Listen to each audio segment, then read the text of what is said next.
آپ کی تصنیف ہے گھریلو علاج، اس میں رات جاگنے کے حوالے سے کچھ نقصانات آپ نے تحریر فرمائے ہیں، تو آپ سے عرض یہ کہ کیا وہ مطلقاً ہے یا کوئی خاص صورت ہے رات جاگنے کی؟ یہ جو طبی اصول ہیں یہ سب کے لیے، آپ کے لیے بھی ہیں، میرے لیے بھی ہیں، تو یہ طبی اصول ہوتے ہیں۔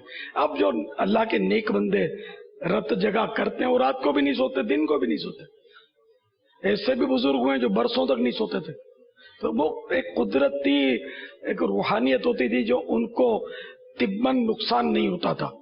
ہم ذرا ان میں سے نہیں ہیں، تو ہم جب رات جاگیں اور دن نہ سوئیں تو جن کو تجربہ ہوگا بتائیں گے کیفیت کیا ہوتی ہے۔ جس دن رات کو بھی جاگیں اور دن کو بھی سونے کا موقع نہ ملے تو چلو ایک دن کوئی گزار لیتا ہوگا، سخت جان قسم کا ہوتا ہوگا، دوسرے دن کیا کرے گا؟ اب یہ الگ بات ہے کہ اس میں یہ مستثنیات ہوتی ہیں کہ بعض ایسے ہوتے ہیں جس کو 10-15 منٹ وہ آرام کر لیں تو فریش ہو جاتے ہیں، بعضوں وہ گھنٹوں تک پڑے رہتے ہیں، 10 گھنٹے سو جائیں فریش نہیں ہوتے۔ تو یہ اپنی جسمانی ساخت ہوتی ہے ہر ایک کی، اس پر ہوتا ہے کبھی 2-3 گھنٹوں میں۔ لیکن یہ کہ احیاء العلوم میں 8 گھنٹے کا لکھا ہے، نارمل ایک عام آدمی کے لیے سونے کا 8 گھنٹے، اور قوت القلوب میں بھی 8 گھنٹے غالباً مستحب لکھا ہے سونا ایک عام آدمی کے لیے۔ اب وہ بزرگان دین جو راتیں جاگنا، دن کو روزے رکھنا، عبادتیں کرنا، اپنے سارے مشاغل جاری رکھنا، یہ ان کا اپنا حساب تھا۔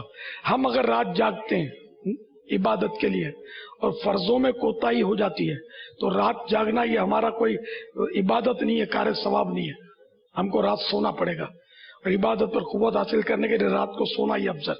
اسی طرح جو نفل روزے رکھے اور اب فرائض میں سنتوں میں کوتاہیاں ہو رہی ہیں اس کی، تو اب اس کو نفل روزے رکھنے کی اجازت نہیں ہے، اب یہ نفل روزے نہ رکھے، کھائے پیے، اور جو فرض واجبات سنن موقدات جو ہے ان سب کو بجا لائے۔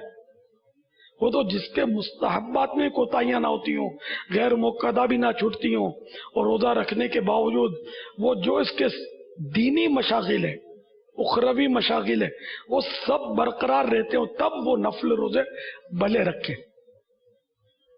یہ ہے نفل روزے، ان کے لیے یہ فضیلت اور عبادت۔ تو وہ جو ہمارے بزرگان دین جو گزرے نا، وہ رات کی عبادت اور دن کو روزے وہ اس طرح کے ہوتے تھے۔ ہم تو روزہ رکھتے ہیں تو ڈھیلے پڑ جاتے ہیں، نمازیں نہیں پڑھی جاتی، تو ایسوں کے لیے یہ افضل نہیں رہیں گے روزے۔ نہ دین کا کام ڈسٹرب ہو، دنیا کا بھی نہیں، دنیا کا کام کرتا ہے تو وہ اجارے میں کوتاہیاں کر کے حرام روزی ہے نا، وہ جو بیچ کا جو معتدل ہے اس سے گزر جاتا ہے، نفل روزے کی وجہ سے سست پڑ جاتا ہے، اور ہے بھی وقف کا ادارہ، تب بھی اس کو ایسا نہیں کرنا ہوگا۔ نجی ادارہ ہے تو سیٹ کی اجازت لینی پڑے گی نفل روزے کے لیے، بھلے 15 شعبان کا روزہ ہو، 27 رجب کا روزہ ہو، کوئی سا بھی روزہ ہو، عاشورے کا روزہ ہو، فرائض کو اولویت ہے نا، اولویت ہی نہیں تاکید ہے نا اس کی۔ تو یہ فرق ذہن میں رہنا چاہیے۔ ہاں فرض روزے کی وجہ سے ڈھیلا پڑ جاتا ہے تو بھلے ڈھیلا پڑ جائے، فرض روزے معاف نہیں ہوں گے، وہ رکھنے ہی ہوں گے، اور نفل روزے معاف ہونے کا مسئلہ ہی نہیں ہے ہی نفل نہیں رکھے گا تو کوئی اس کا تو ہے احتساب نہیں ہے، بلکہ نفل روزے رکھ کر یہ فرائض میں کوتاہیاں کرے گا، اب احتساب ہے اس کا کہ نفل روزے کائے کو رکھے، فرض میں کیوں کوتاہیاں کی۔